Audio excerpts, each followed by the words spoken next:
better, you think? You heard what Brian said.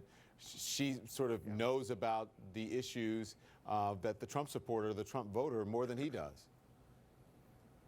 Well, there's no question that Hillary Clinton is, in fact, smarter and more knowledgeable on virtually all the issues than Donald Trump. That was never really a question. I think going back to some of the earlier comments, in public, because she's been beat up so many times over 2-3 decades, Secretary Clinton at times can appear to be, a little constrained or a little tight. This interview, totally relaxed, totally focused, intelligent, funny, and as Hattie said, she is in fact a badass.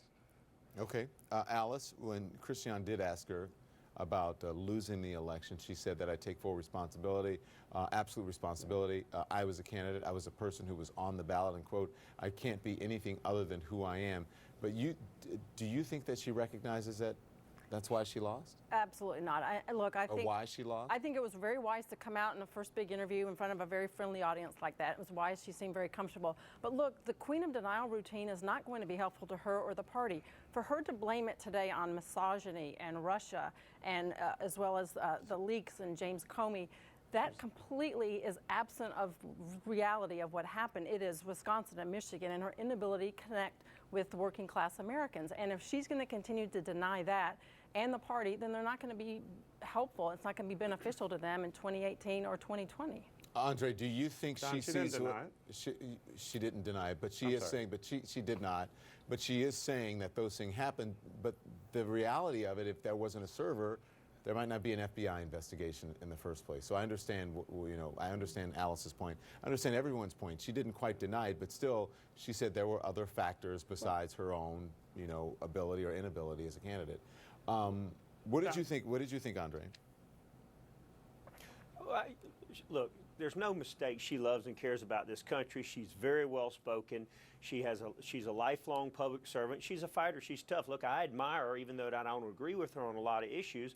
I admire her tenacity, as does President Trump has actually said that. She's a very powerful voice for women. She'll continue to be a powerful voice. It's good to see her back in the arena as someone who's won big elections and lost a big election. I know what it's like. I know it's very difficult. You go back and you look at what could you have done differently, where did you stub your toe, and you think back to just a few things that could have made all the difference. And so I'm sure she has a lot of tough days where she goes, just a few different things done differently, and she'd be president of the United States. So, I admire her for coming out and talking about things that she's passionate about, and hopefully she'll get back in the arena in some form or fashion. Anna Navarro, you're a Republican and you voted for her. What stood out to you in this interview?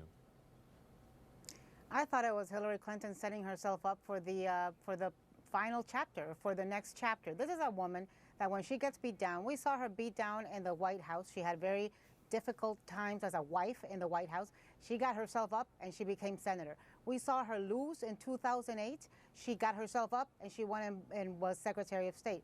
I think what we're seeing today is the Hillary Clinton that just lost a very stinging defeat by a narrow margin in most states that she lost, that won the popular vote by 3 million votes. That's gotta sting. It's gotta hurt. Look, at least she's out of the woods, right? She has been foraging for mushrooms, wearing chunky sweaters in the woods of Chappaqua for about 3 months.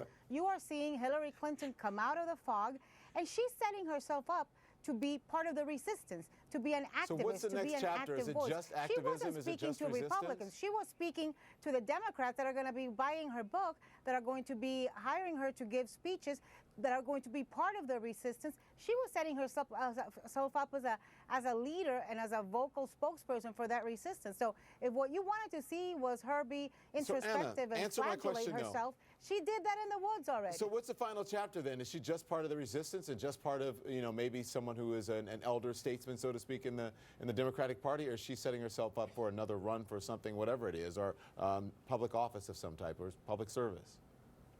Look, I think her days of running, you usually get one shot at this apple. She got two. I think her days of running are over. The Democrats have a stable of young folks that I think are looking for the platform now and to be on bat. But if you think Hillary Clinton, because she lost, is going to go out and grace, in the pasture for the rest of her life, She's not. She's going to, this is a woman who's been involved in policy, who's cared about stuff her entire life. I don't expect her to, go knit now at this point in her life. We got a lot more time and a lot more to talk about, so everyone stay with me when we come back. President Trump is responding tonight to Hillary Clinton. We're going to talk about what he says next.